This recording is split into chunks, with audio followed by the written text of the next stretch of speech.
Баршаңызға қайырлы күн. Сіздермен Жанерке. Бүгін сіздермен өте жұмсақ болып шығатын пирожкидің рецептімен бөлісім келіп отыр. Ең алдымен менің YouTube парақшама тіркелуді ұмытпаңыздар. Сіздермен қызықты видео рецепттермен бөлісемін. Ең алдымен картопты ашып, салқын суға қойып, газға жарты сағаттай баяу отта пісіріп алатын боламыз. Кейін картопымыз піскеннен кейін оның кішкене суын бөлек ыдысқа құйып алып қаламыз.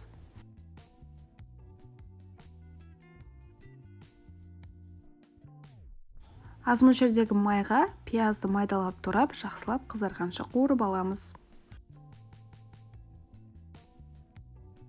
Піскен картопымызға қуырылған пиязымызды қосамыз. Қаласаңыз томат немесе өзіңізге ұнайтын дәмдеуіштерді қолдансаңыздар болады. Мен тұз бен қара бұрышты қосып, жақсылап езгілеп алдым.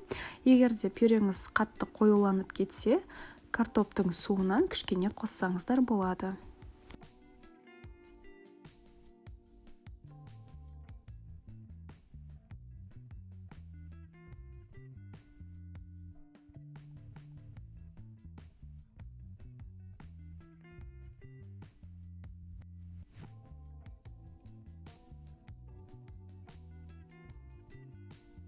Сіздерге видеоның басында картоптың суынан жеке алып қалған едік. Осыған енді қамырын илейтін боламыз. 1 шай қасық ашытқы, 1 шай қасық шекер, шым-шым тұз қосып, жақсылап араластырып, 5 минутқа бөлме температурасына дайындап қойып қоямыз.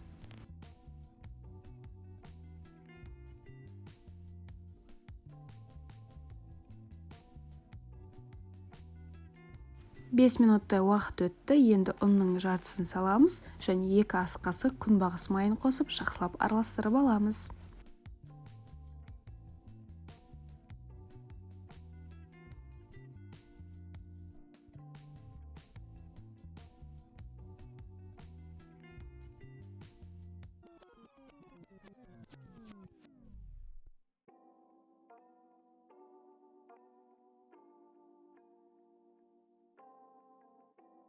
Кейін қалған ұнымызды қосып, қолмен жұмсақ қамыр илейміз.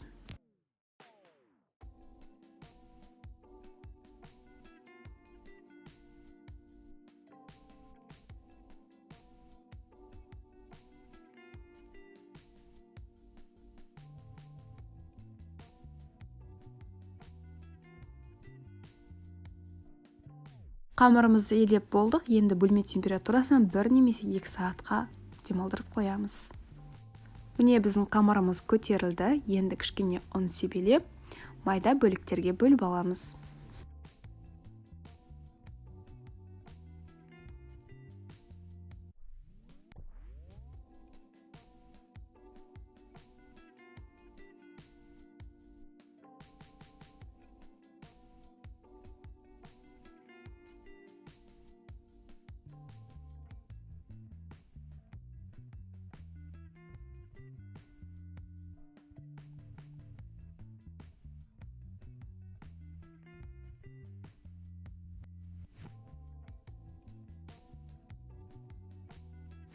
Бөліктерге бөлген қамырдың бетін майлықпен немесе сүлгімен жауып қоямыз. Кейін бөлме температурасына 10 минутқа демалдырып қоямыз.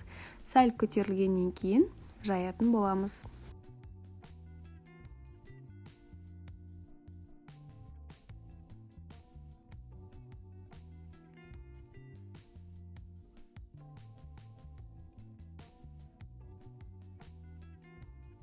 Қамырымызды сәл қалыңдау қылып жайып, ортасына картоп салмасын салып, дәл видеодағыдай бүгіп шығыңыз.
Пирожкеміздің барлығын бүгіп болғаннан кейін пергамент қағазына орналастырып, бетін жауып, 10 минуттай көтерілген күтеміз. Көтеріліп болғаннан кейін бетіне жұмыртқаның сарыуызын жағып, қызып тұрған пеште 180 градуста 35 минутта пісіріп аламыз. Міне менің пирожкилерім пісіп шықты, өте күшті, жұмсақ болып шықты. Сіздерге де ұнайды деген сенімдемін. Толық рецептің барлығын описание бөліміне жазып кетемін, сонда көріп жасасаңыздар болады. Ал видео ұнаса лайк басып, пікіріңіз болса комментарий бөліміне жазуды ұмытпаңыздар. Ең бастысы менің YouTube каналыма тіркеліп, қоңыраушаны басуды ұмытпаңыздар. Сіздермен қызықты видео рецептермен бөлісемін. Сіздермен болған Жанерке, видеомды соңына дейін қарағандарыңызға рахмет.